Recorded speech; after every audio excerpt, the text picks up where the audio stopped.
আসসালামু আলাইকুম। রনি ভাইয়ের শখের খামার থেকে আমি রনি বলছি। চারদিকে ঝড় তুফান বৃষ্টি চলতেছে, এর মধ্যেই ঘাস কাটতে আসছি। কি করবো দর্শক বলেন? বন্ধুরা, এটা বলার কিছু নাই, ঘাস কাটতেই হবে। গরুর ঘাস কাটাটা বাঞ্ছনীয়, কাটতেই হবে, এই জন্য ঘাস কাটতে আসছি। দেখেন কিভাবে ঘাস কাটি। ঘাস কাটাটা যে কত কষ্ট বন্ধুরা, এটা আসলে না দেখলে বুঝবেন না।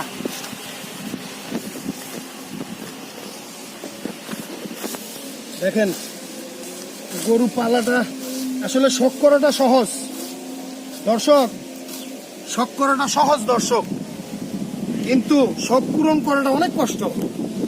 এই অসুস্থ শরীর নিয়ে কত কষ্ট করে ঘাস কাটতে হয়, এটা গরু বুঝে। আপনারাও একটু বুঝেন কি কষ্ট আমার। আমার এই হাত পায়ের এই যে চিকুনগুনিয়ার দেখেন এখনো ফুলা, হাত মুট করতে পারি না, বাট ঘাস কাটতেই হবে, ঠিক আছে? দেখেন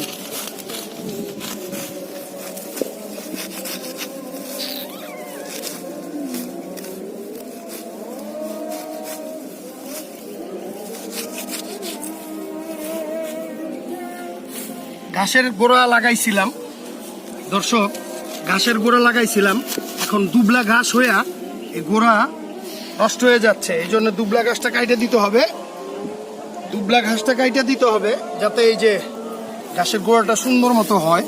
এই জন্য এই দুবলা ঘাসগুলি ছাঁটাই করে দিতে হবে যাতে ও পরিপূর্ণ বড় হইতে পারে।